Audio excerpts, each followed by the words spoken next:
నమస్తే. Today Andhra news bulletin కు స్వాగతం. వార్తలను వివరాలు. గుంటూరు జిల్లా తాడేపల్లి మండలం బ్రహ్మానందపురం అటవీ శాఖ ప్రాంతంలో అరణ్య రామం పేరిట నిర్మించనున్న భవనానికి ఉప ముఖ్యమంత్రి పవన్ కళ్యాణ్ శంకుస్థాపన చేశారు. సుమారు 27 కోట్ల వ్యయంతో 2 హెలికాప్టర్ల విస్తరణలో ఈ భవనాన్ని నిర్మించనున్నారు. ఇందులో మానవ వన్యప్రాణి సంఘర్షణ నివారణ కేంద్రం, forest fire command control centre, state tiger monitoring centre వంటి కీలక విభాగాలను ఏర్పాటు చేయనున్నారు. భూమి పూజ అనంతరం ఉప ముఖ్యమంత్రి పవన్ కళ్యాణ్ అటవీ ప్రాంతంలో మొక్కను నాటారు. ఈ కార్యక్రమంలో మంత్రులు నాదెండ్ల మనోహర్, కందుల దుర్గేష్, అటవీ శాఖ ప్రత్యేక ప్రధాన కార్యదర్శి కాంతిలాల్, అటవీ దళపతి చలపతిరావు తదితరులు పాల్గొన్నారు.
కోల్కతా పర్యటనలో భాగంగా ఏపీ మంత్రి Nara Lokesh Indian chamber of commerce ప్లీనరీలో పాల్గొన్నారు. ఈ సందర్భంగా ఏపీలో పెట్టుబడులకు అవకాశాలు అంశంపై మంత్రి ప్రసంగించారు. ఆంధ్రప్రదేశ్లో ఉపాధి ఉద్యోగ అవకాశాలకు కొదవేమీ లేదన్నారు. విరివిగా పరిశ్రమలు వస్తే ఉపాధి అవకాశాలు మరింతగా పెరుగుతాయన్నారు. సమర్థ నాయకుడు ఉంటే ఏదైనా సాధ్యమని ప్రధాని Modi నిరూపిస్తున్నారన్నారు. To be in presence of successful entrepreneurs, thought leaders, wealth creators and nation builders. For me, as growing up, there was a saying, what Bengal thinks today, India thinks tomorrow. So it's a very humbling experience to be back in Kolkata and be amongst all of you. And what I believe is the capital for the intellectual, cultural and economic journey of India. I truly believe that stronger Bengal also means stronger India. And I was very fortunate to meet the Honorable Chief Minister last evening. Suvinduji had tremendous amount of energy and passion. The number of questions he asked me in the 1 hour really amazed me. And then he gave me at least 10 tasks to do, including sharing our policies and sharing with the core committee of the Chamber of Commerce that have sized up competition. I know competition is now from even West Bengal for us. So passion is very important, and I believe that when states compete, India wins. And I believe that competition brings the best out of all of us. And I truly believe that states can actually work together in quite a few sectors and look at how we can sort of complement our strengths and really build a greater Bharat together. శనివారం చిలకలూరిపేటలో జరగనున్న ముఖ్యమంత్రి పర్యటనకు అన్ని ఏర్పాట్లు పూర్తయ్యాయని MLA Prathipati Pullarao తెలిపారు. సభా నిర్వహణ, ప్రజావేదిక, హెలీప్యాడ్ నిర్మాణం సహా కార్యక్రమాల ఏర్పాట్లను కూటమి నాయకులతో కలిసి పరిశీలించిన ఆయన అనంతరం క్యాంపు కార్యాలయంలో నిర్వహించిన ప్రజా సమస్యల పరిష్కార వేదిక కార్యక్రమంలో పాల్గొని విలేకరులతో మాట్లాడారు. వాతావరణ పరిస్థితులు ప్రతికూలంగా ఉన్నప్పటికీ ముఖ్యమంత్రి పర్యటనలో ఎలాంటి మార్పులు లేవని, ఎక్కడా ఇబ్బందులు తలెత్తకుండా ప్రత్యామ్నాయ ఏర్పాట్లు సిద్ధం చేశామని తెలిపారు. ముఖ్యమంత్రి వెంట మంత్రులు అచ్చెన్నాయుడు, నారాయణ, గొట్టిపాటి రవికుమార్ కూడా వివిధ కార్యక్రమాల్లో పాల్గొంటారని చెప్పారు. సీఎం పర్యటనను విజయవంతం చేసేందుకు అధికారులు, కూటమి శ్రేణులు పూర్తి స్థాయిలో సన్నద్ధమయ్యాయని పేర్కొన్నారు. శనివారం ఉదయం 11 గంటల నుంచి సాయంత్రం 6:30 వరకు ముఖ్యమంత్రి చిలకలూరిపేటలో పలు కార్యక్రమాల్లో పాల్గొంటారని వెల్లడించారు.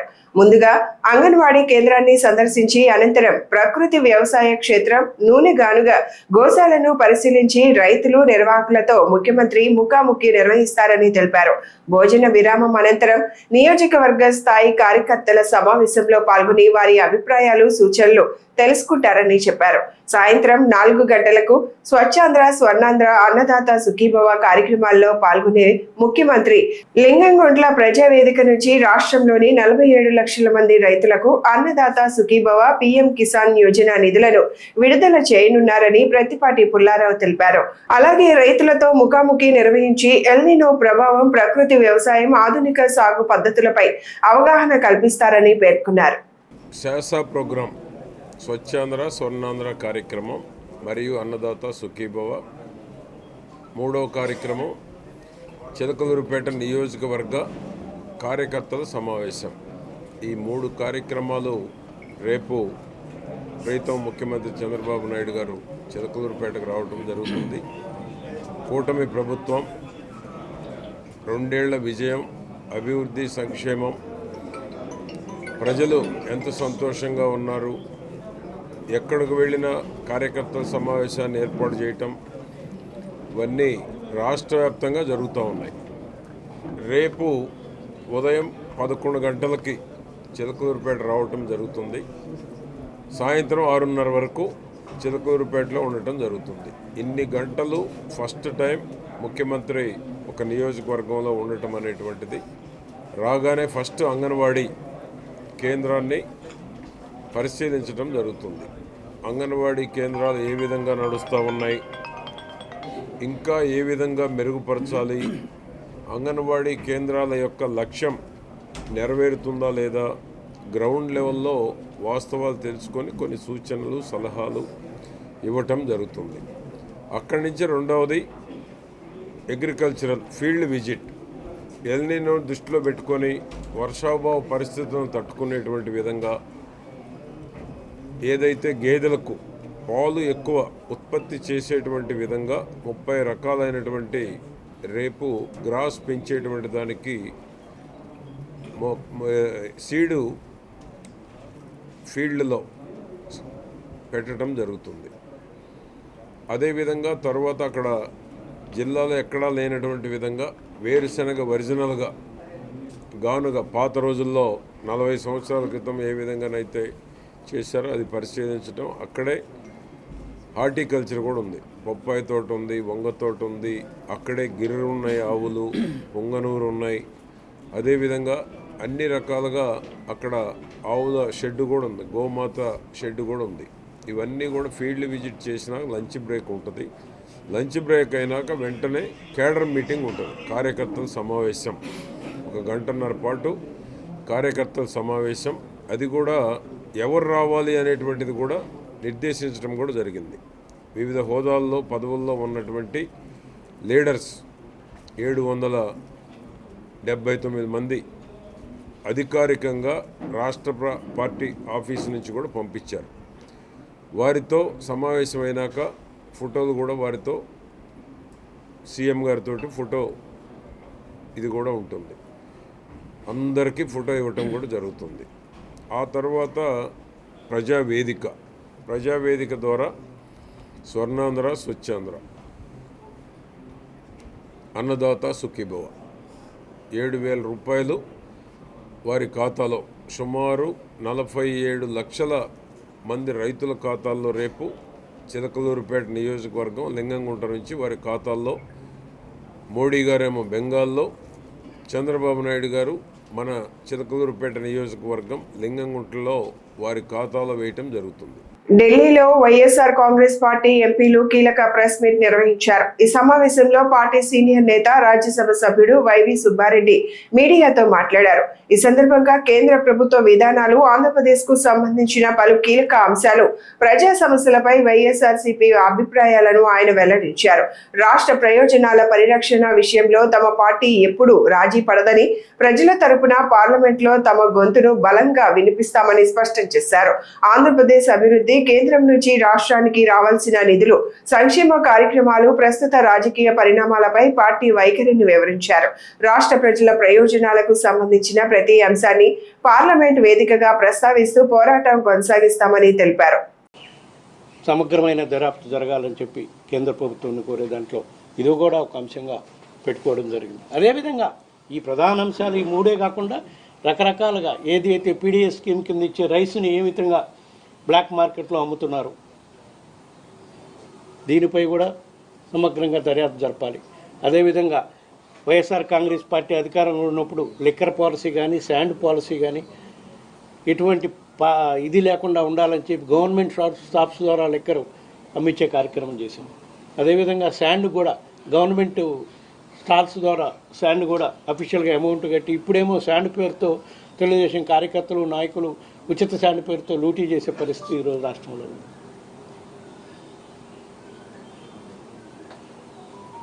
ఇవే కాకుండా ఇంకొక అంశం, గత ప్రభుత్వం అధికారంలో ఉన్నప్పుడు రకరకాల స్కామ్స్ జరిగినాయని వాళ్ళపైన కేసులు పెట్టడం జరిగింది. తెలుగుదేశం పార్టీ నాయకులపై, మరియు ముఖ్యంగా నారా చంద్రబాబు నాయుడు గారిపై కూడా కొన్ని కేసులు పెట్టడం జరిగింది. ఏసీబీ కేసులు కానివ్వండి, సిబిసిఐడి కేసులు కానివ్వండి, ఎస్పెషల్లీ స్కిల్ డెవలప్మెంట్లో, తర్వాత లిక్కర్ పాలసీ దీంట్లో, శాండ్ మైనింగ్లో ఆ కేసులన్నింటినీ కూడా ఈ ప్రభుత్వం, కూటమి ప్రభుత్వం అధికారంలోకి వచ్చినాక వాళ్ళకు వ్యతిరేకంగా కేసులన్నింటినీ కూడా క్లోజ్ చేసే కార్యక్రమం చేస్తున్నాం. దీనిపై కూడా కేసులు మళ్ళా తెరిపించి దీనిపై కూడా సిబిఐ ఎంక్వైరీ జరగాలని చెప్పి, ఈ అంశాలన్నిటిపై సిబిఐ ఎంక్వైరీ జరగాలని ప్రధానమంత్రి గారిని, హోమ్ మినిస్టర్ గారిని, అందరినీ, సిబిఐ డైరెక్టర్కి అందరికీ వినతి పత్రాలు సమర్పించే విధంగా ఈరోజు ఎంపీలందరం కూడా పోయి వాళ్ళ కార్యాలయాలకు పోయి కలిసి వినతి పత్రం సమర్పించి ఏ విధంగా ఈ దర్యాప్తు చేయాలి, ఏంది, ఎందుకు చేయాల్సిన అవసరం ఉంది, ఏ విధంగా ప్రజాధనం లూటీ జరుగుతుంది, వేలాది కోట్లు రాజధాని నిర్మాణం పేరుతో కానివ్వండి, భూముల అలాట్మెంట్ పేరుతో కానివ్వండి, అన్ని అంశాలను కూడా క్షుణ్ణంగా లిఖితపూర్వకంగా వాళ్ళకి సాక్ష్యాలతో సహా ఇచ్చే కార్యక్రమం చేస్తామని చెప్పి ఈ సందర్భంగా తెలియజేస్తాం. గుంటూరు నగరంలోని ఎస్కేసీఎం స్కూల్లో 65 లక్షల వ్యయంతో నిర్మించిన అదనపు తరగతి గదులు, డైనింగ్ హాల్ను కేంద్ర సహాయ మంత్రి పెమ్మసాని చంద్రశేఖర్, ఎమ్మెల్యే గల్లా మాధవి ప్రారంభించారు. ఈ సందర్భంగా కేంద్ర సహాయ మంత్రి పెమ్మసాని చంద్రశేఖర్ మాట్లాడుతూ మధ్యతరగతి కుటుంబాలకు విద్య, వైద్యం, నివాసం అత్యంత అవసరమని అన్నారు. ప్రభుత్వ పాఠశాలల్లో సరైన వసతులు లేకపోవడంతో గతంలో చాలా మంది పిల్లలను ప్రైవేట్ పాఠశాలలకు పంపించాల్సిన పరిస్థితి ఉండేదని తెలిపారు. అనంతరం ఎమ్మెల్యే గల్లా మాధవి మాట్లాడుతూ విద్యా, వైద్యం ప్రజలకు మెరుగ్గా అందించాలనే లక్ష్యంతో మంత్రి పెమ్మసాని చంద్రశేఖర్ కృషి చేస్తున్నారని తెలిపారు. ఈ స్కూల్ అభివృద్ధి కోసం అదనపు గదుల నిర్మాణం చేపట్టినట్లు చెప్పారు. మీరు ఈరోజు చూస్తే ఒక మధ్యతరగతి కుటుంబానికైనా, పేదవారికైనా కూడా మూడే ముఖ్యమైన సమస్యలు. అంటే నేను పెరిగిన వాతావరణానికి కానీ, నేను సమాజం మీద నాకున్నటువంటి అవగాహనలో కానీ, ఒకటి పిల్లల స్కూల్ ఫీజులు, రెండోది ఆరోగ్యం, ఏదైనా హాస్పిటల్కి వెళ్తే బిల్లులు, మూడోది సొంత ఇంటి కళ. ఈ మూడే ప్రతి మనిషికి కూడా భారమైనటువంటి పరిస్థితి. అయితే స్కూలు మరి ఈ రోజున చాలా గవర్నమెంట్ స్కూల్స్ ఉన్నాయి, విపరీతమైన శాలరీస్ కూడా ఉన్నాయి వాళ్ళందరికీ. అయినప్పటికీ గవర్నమెంట్ స్కూల్స్లో ఎన్రోల్మెంట్ తగ్గటం, గవర్నమెంట్ స్కూల్స్లో ఫెసిలిటీస్ లేకపోవటం, దీంతో ఎక్కువ మంది ప్రైవేటు విద్యకు వెళ్ళటం, ఇలా రకరకాల కారణాలు. ఇప్పుడు మేము కూడా 9వ తరగతి వరకు గవర్నమెంట్ స్కూల్లో చదువుకున్నాం, అయినా కూడా ముందుకు వెళ్ళాం. యాక్చువల్గా గవర్నమెంట్ స్కూల్లో చదువుకుంటేనే సమాజంలో ఉన్నటువంటి అన్ని వర్గాల ప్రజలు మీకు పరిచయం అవుతారు, వాళ్ళ బాధలు తెలుస్తాయి, ఒక నిజమైనటువంటి జీవితాన్ని గడుపుతారు. అందులో ఉద్దేశంగా ఈరోజు నారా లోకేష్ గారిని తీసుకున్నా కూడా ఆయన కూడా అతి కష్టమైనటువంటి విద్యాశాఖను తీసుకొని అనేక రకాల సంస్కరణలు తీసుకొస్తూ ఉన్నారు. పేరెంట్ టీచర్ కాన్ఫరెన్స్ అయితే కానీ, లీప్ అని స్పెషల్గా ప్రోగ్రాం పెట్టడం కానీ, పిల్లలకి మంచిగా మార్కులు వచ్చే విధంగా 100-day 10th క్లాస్ ప్రోగ్రామ్స్ పెట్టడం కానీ, అదేవిధంగా నిడమర్లో ఒక ఇంటర్నేషనల్ స్టాండర్డ్ మోడల్ స్కూల్ తయారు చేయడం కానీ, ఇలా రకరకాల డిఎస్సి రిక్రూట్మెంట్ తోటి టీచర్స్ అన్నీ ఎక్కడ గ్యాప్ లేకుండా చేయటం కానీ, వారి స్థాయిలో వారు తీసుకొస్తూ ఉన్నారు. అదేవిధంగా మా స్థాయిలో మేము చేయగలిగినంత, అంటే ఒక ఎంపీగా మాకెంత ఒక 5 కోట్లే ఉంటాయి ఫండ్స్ ప్రతి సంవత్సరానికి. ఒక నియోజకవర్గానికి వచ్చేటప్పటికి 70 లక్షలు ఇవ్వగలుగుతాం మనం ఒక సంవత్సరానికి. మన కేంద్ర మంత్రివర్యులు పెమ్మసాని చంద్రశేఖర్ గారు నిరంతరం ఈ విద్య మీద, వైద్యం మీద, వాటికి కావాల్సిన మౌలిక వసతుల మీద దృష్టి పెట్టి అనేక సంస్కరణలు తీసుకొస్తూ అనేక మౌలిక వసతుల కల్పన చేస్తూ మన ఈ డిస్టిక్ వైజ్గా కూడా ఉన్నారు. అదే క్రమంలో ఇటు జీజీహెచ్లో కూడా ఇప్పటికే ఎన్నో రకాలైన అవసరార్థాలను తీర్చడం జరిగింది. ఆయన ఆధ్వర్యంలో కొన్ని కోట్ల రూపాయల వసతుల్ని అందించడం జరిగింది.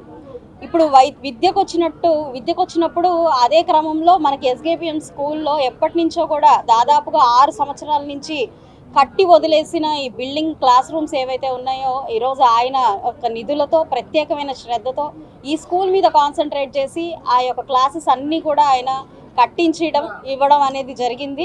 విద్యార్థులకి ఇక్కడున్న స్కూల్ యాజమాన్యానికి అందుబాటులోకి తీసుకురావడం జరిగింది.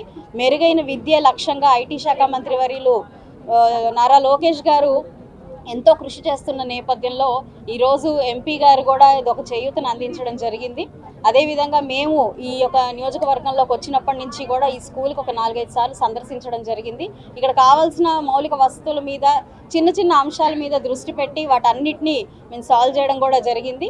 ఇదే క్రమంలో మరి సమాజంలో P4 కార్యక్రమం ఎంత ముఖ్యమో గౌరవ చంద్రబాబు నాయుడు గారు మనందరికీ చెప్పడం జరిగింది. ఈ నేపథ్యంలోనే ఐటీసీ వారు ఎప్పటి నుంచో కూడా సమాజానికి ఉపయోగపడే కార్యక్రమాలతో ఎక్కడ అది అవసరమో దాని మీద దృష్టి పెట్టి మొక్కల పంపిణీ దగ్గర నుంచి కూడా నేడు బిల్డింగులు కట్టేదాకా కూడా వారి యొక్క కృషి, వారి యొక్క చేయూత అందిస్తూనే ఉన్నారు. ఈ నేపథ్యంలో ఇదే స్కూల్లో మనకు ఒక డైనింగ్ హాల్ని, పిల్లలు కింద కూర్చొని వారి మధ్యాహ్న భోజనం చేయకుండా ఒక డైనింగ్ హాల్ని నిర్మించి పిల్లలందరికీ కూడా ఒక సౌకర్యవంతమైన సిట్టింగ్ని వారు అందించినందుకు వారికి కూడా సంతోషం.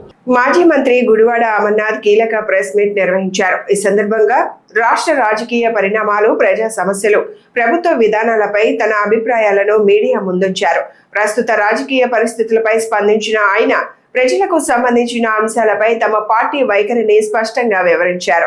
రాష్ట్ర అభివృద్ధి, సంక్షేమ పథకాలు, పరిపాలనకు సంబంధించిన పలు అంశాలను ప్రస్తావించారు. అలాగే ప్రభుత్వ నిర్ణయాలు, ప్రజలపై వాటి ప్రభావం, ప్రతిపక్షాల పాత్ర వంటి అంశాలపై కూడా ఆయన స్పందించారు. ప్రజా ప్రయోజనాల కోసం తమ పార్టీ నిరంతరం పనిచేస్తుందని పేర్కొన్నారు. అసలు నిన్నటి సంఘటన మనం చూస్తూ ఉంటే అసలు రాష్ట్రం భవిష్యత్తు చేజారిపోతూ ఉంది. ఇదే కొనసాగితే మన రాష్ట్రానికి ఇంకా భవిష్యత్తు ఉండదు అనేటువంటి అభిప్రాయం కలుగుతూ ఉంది.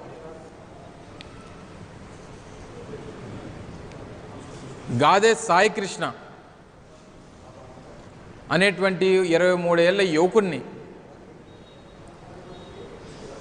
మే 9వ తారీఖున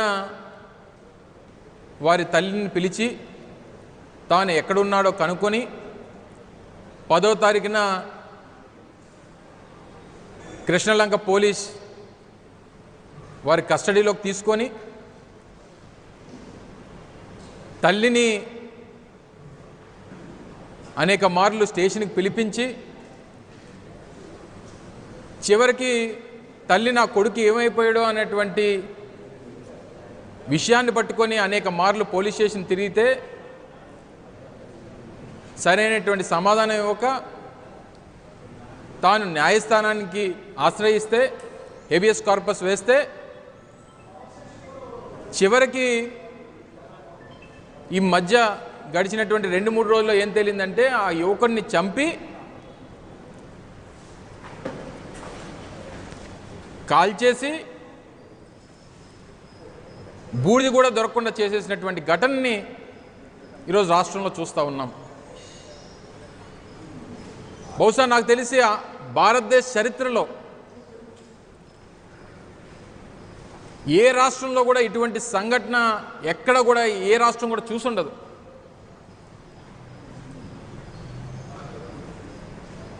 ఈ 79 సంవత్సరాల స్వతంత్ర భారతదేశంలో, ఆంధ్రప్రదేశ్ రాష్ట్ర చరిత్రలో ఇటువంటి ఘటన ఎప్పుడు కూడా ఏ ప్రభుత్వంలో కూడా చూసుండరు ఎవరు కూడా. డిఎస్సి అంశంపై మంత్రి నారా లోకేష్ చేసిన సవాల్కు మాజీ ముఖ్యమంత్రి వైఎస్ జగన్ సమాధానం చెప్పే ధైర్యం ఉందా అని టీడీపీ నేత భూమిరెడ్డి రామ్ గోపాల్ రెడ్డి ప్రశ్నించారు. ఈ సందర్భంగా ఆయన మాట్లాడుతూ డిఎస్సి నియామకాలు, విద్యారంగ సంస్కరణలపై ప్రభుత్వం తీసుకుంటున్న చర్యలను సమర్థించారు. ప్రతిపక్షం చేస్తున్న విమర్శలు వాస్తవాలకు దూరంగా ఉన్నాయని ఆయన ఆరోపించారు. మంత్రి లోకేష్ చేసిన సవాల్కు జగన్ సమాధానం ఇవ్వాలని ఆయన డిమాండ్ చేశారు. రాష్ట్రంలో ఉద్యోగ అవకాశాలు, విద్యా వ్యవస్థల్లో జరుగుతున్న మార్పులపై ప్రజలు నిజాలు తెలియజేయాల్సిన అవసరం ఉందని ఆయన తెలిపారు.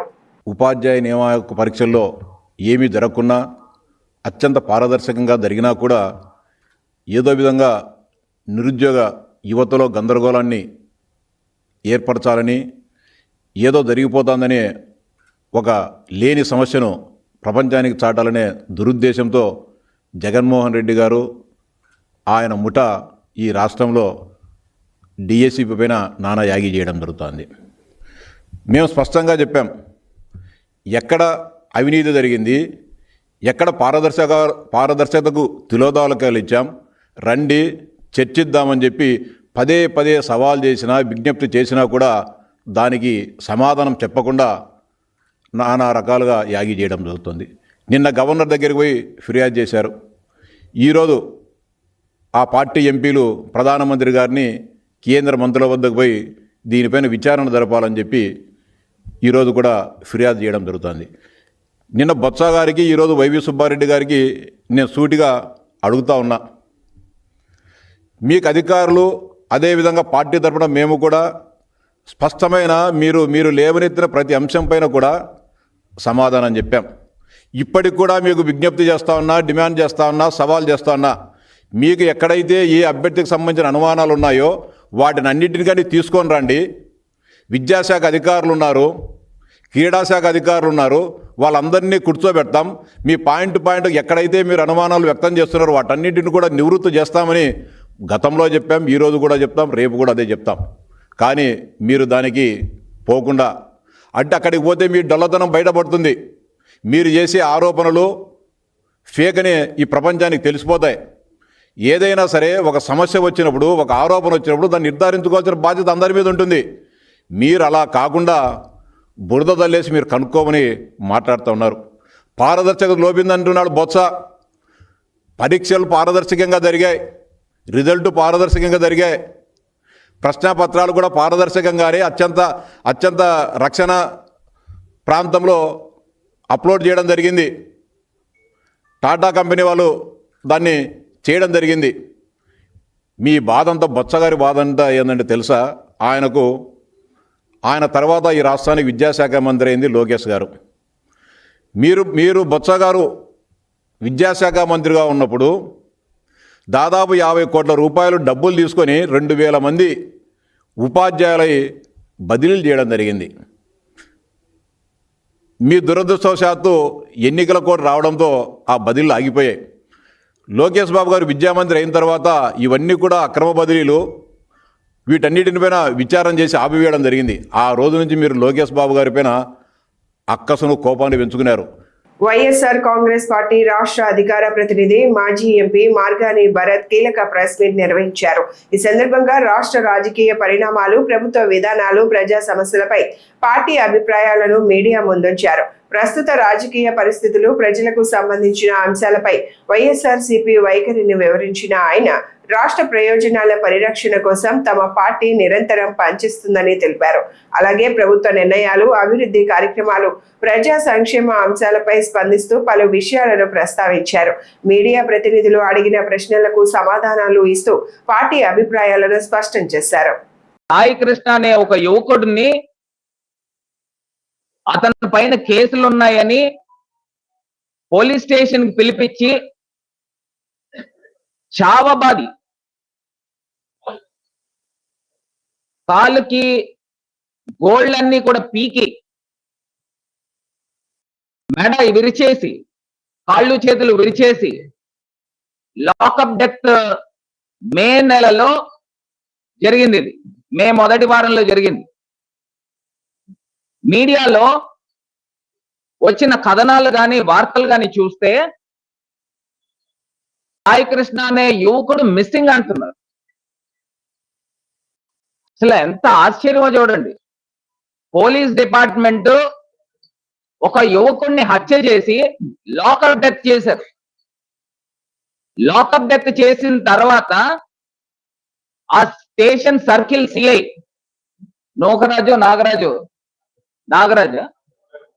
నాగరాజు అనే ఒక వ్యక్తి సిఐని బిఆర్ లో పెట్టారటండి. ప్రతిపక్ష నాయకుడు జగన్మోహన్ రెడ్డి గారు స్పందించేదాకా, ఆ కుటుంబ సభ్యుల దగ్గరికి వెళ్ళి పరామర్శించేదాకా చంద్రబాబు నాయుడు గారు ఆ సిఐ పైన యాక్షన్ తీసుకోలే. ఎంత ఆశ్చర్యమో చూడండి. ఇవాళ వీళ్ళు చెప్పే శ్రీరంగ నీతులు చెప్తారు, చెప్పే అన్ని కూడా శ్రీరంగ నీతులు.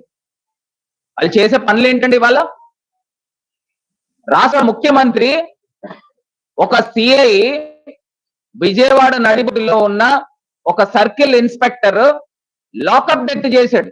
అది కూడా జనసేన పార్టీ మద్దతుదారుని. ఇవాళ చూడండి, వైఎస్ఆర్ కాంగ్రెస్ పార్టీ అధ్యక్షుడు, రాష్ట్ర మాజీ ముఖ్యమంత్రి వర్యులు వాళ్ళ ఇంటికి వెళ్ళి పరామర్శించి మీకు మేము భరోసాగా ఉంటామని చెప్పిన తర్వాత చంద్రబాబు నాయుడు గారు, ఉప ముఖ్యమంత్రి పవన్ కళ్యాణ్ గారు ఇద్దరు భేటీ అయ్యి డీజీపీని పిలిపించుకుని ఏ యాక్షన్ తీసుకున్నారు, ముందర సస్పెండ్ చేయండి అని చెప్పేసి చెప్పిన సందర్భం. ప్రకాశం జిల్లా కందుకూరు నియోజకవర్గం లింగసముద్రం మండలంలో నియోజకవర్గ స్థాయి ప్రజా సమస్యల పరిష్కార వేదిక కార్యక్రమం నిర్వహించారు. లింగసముద్రం జెడ్పీ హై స్కూల్ ఆవరణలో ఉదయం 10 గంటల నుంచి ప్రారంభమైన ఈ కార్యక్రమానికి జిల్లా కలెక్టర్ రాజాబాబు, ఎమ్మెల్యే ఇంటూరి నాగేశ్వరరావు ముఖ్య అతిథులుగా హాజరై ప్రజల నుంచి నేరుగా అర్జీలు స్వీకరించారు. ఈ సందర్భంగా సబ్ కలెక్టర్ దామోరా హిమవంశి, జిల్లా రెవెన్యూ అధికారి మాధురి, ఇతర శాఖల ఉన్నతాధికారులు, సిబ్బంది భారీ సంఖ్యలో పాల్గొన్నారు. లింగసముద్రం, వలేటివారిపాలెం మండలాల నుంచి పెద్ద ఎత్తున ప్రజలు తమ సమస్యల పరిష్కారం కోసం తరలివచ్చారు. అధికారులు అక్కడికక్కడే పలు సమస్యలకు పరిష్కారం చూపించారు. ఏళ్ల తరబడి పెండింగ్ లో ఉన్న సమస్యలపై ప్రత్యేక దృష్టి సారించిన ఎమ్మెల్యే ప్రజల అర్జీలను పరిశీలించారు.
నెల్లూరు జిల్లాలో భారీగా యూరియా అక్రమ నిల్వలు బయటపడ్డాయి.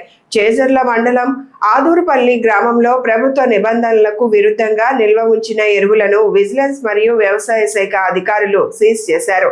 శ్రీ వీరాంజనేయ ఏజెన్సీస్ అనే ఎరువుల దుకాణంలో గురువారం ఆకస్మిక తనిఖీలు నిర్వహించిన అధికారులు రికార్డులకు మరియు వాస్తవ నిల్వలకు పొంతన లేకపోవడాన్ని గుర్తించారు. Vigilance enforcement CI Shaik Subhani, వ్యవసాయ అధికారి వేణుగోపాలరావు, స్థానిక వ్యవసాయ అధికారి హిమబిందు సంయుక్తంగా తనిఖీలు నిర్వహించారు. ఈ తనిఖీల్లో ప్రభుత్వ అనుమతికి మించి నిల్వ చేసిన 1423 యూరియా బస్తాలను అధికారులు గుర్తించి స్వాధీనం చేసుకున్నారు. వీటి మార్కెట్ విలువ సుమారు 12,89,000 రూపాయలుగా అధికారులు అంచనా వేశారు.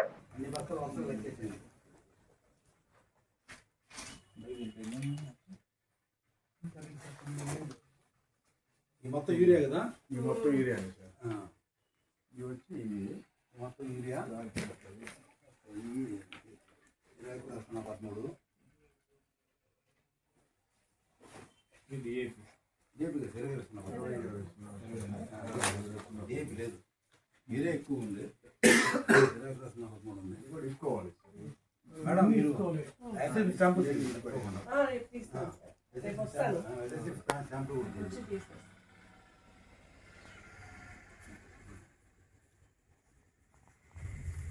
దాని ఇన్వాయిస్ తీసి పెట్టు. అదే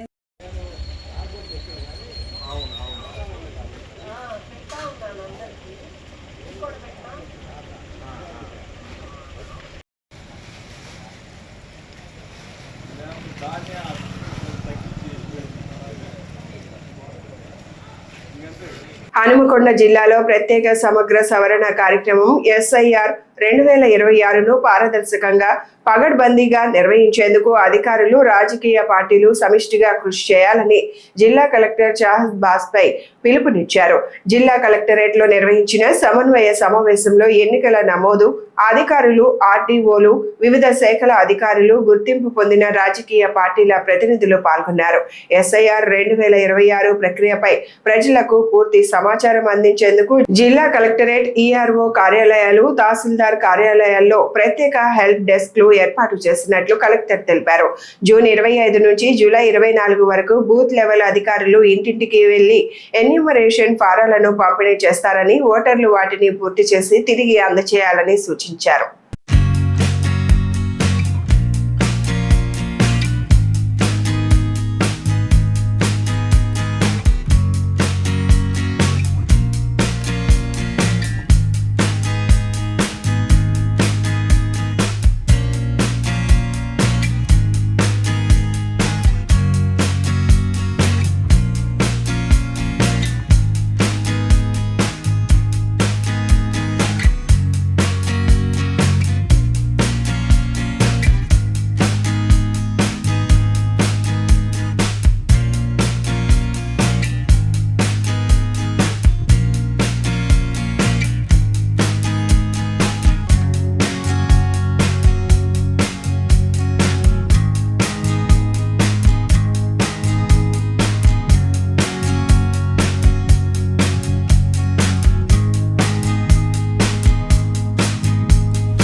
హనుమకొండ నగరంలోని కాకతీయ జూ పార్క్ లో కొత్తగా నిర్మించిన పక్షుల ఎన్క్లోజర్ తో పాటు అంతర్గత CC రోడ్లను రాష్ట్ర ముఖ్యమంత్రి రేవంత్ రెడ్డి వర్చువల్ విధానంలో ప్రారంభించారు. రంగారెడ్డి జిల్లా గుర్రంగూడలో నిర్వహించిన రాష్ట్ర స్థాయి వన మహోత్సవ కార్యక్రమం నుంచి 1.50 కోట్ల వ్యయంతో నిర్మించిన ఈ అభివృద్ధి పనులను ముఖ్యమంత్రి ప్రారంభించారు. కాకతీయ జూ పార్క్ లో జరిగిన కార్యక్రమంలో రాష్ట్ర శాసన మండలి డిప్యూటీ చైర్మన్ బండా ప్రకాష్, వరంగల్ పశ్చిమ ఎమ్మెల్యే నాయని రాజేందర్ రెడ్డి, హనుమకొండ జిల్లా కలెక్టర్ చాహద్ బాస్పై, జిల్లా అటవీ అధికారి లావణ్యతో పాటు పలువురు అధికారులు పాల్గొన్నారు.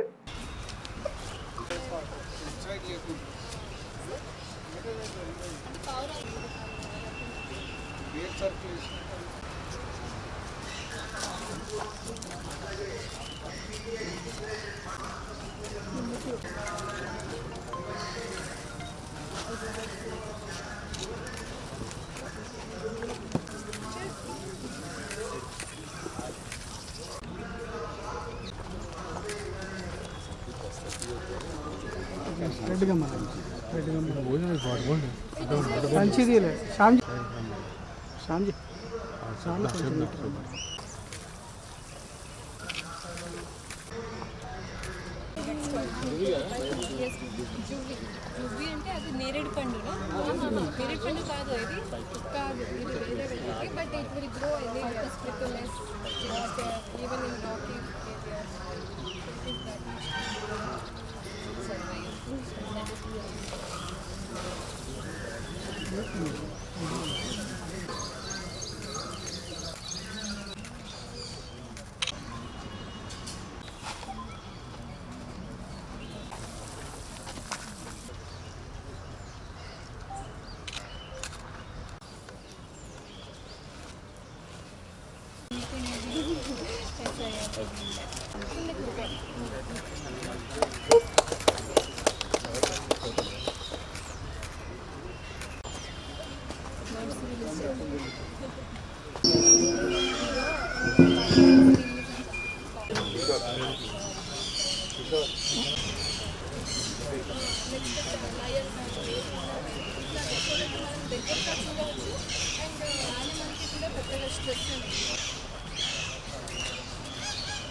హనుమకొండలోని భద్రకాళి అమ్మవారి ఆలయానికి వచ్చే భక్తులు ప్రాథమిక సౌకర్యాల విషయంలో ఇబ్బందులు ఎదుర్కొంటున్నట్లు ఆవేదన వ్యక్తం చేస్తున్నారు.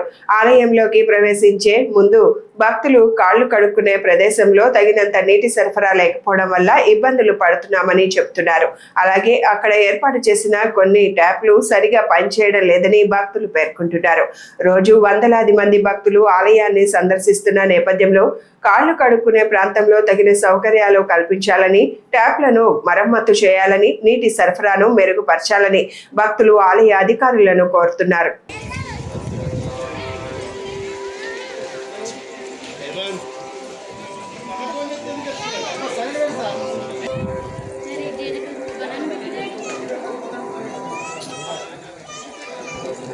లోక్సభ ప్రధాన ప్రతిపక్ష నేత ఏఐసిసి అగ్రనేత రాహుల్ గాంధీ జన్మదిన వేడుకలు హైదరాబాద్ లోని గాంధీ భవన్ లో ఘనంగా నిర్వహించారు.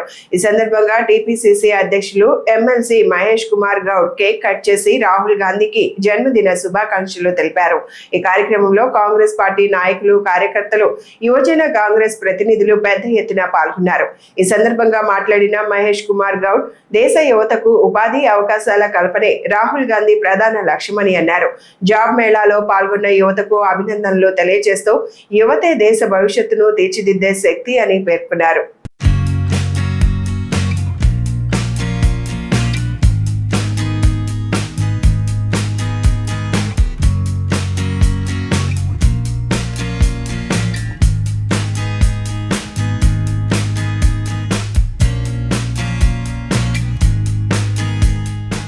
ఈ వార్తలు ఇంతటితో సమాప్తం. నమస్కారం.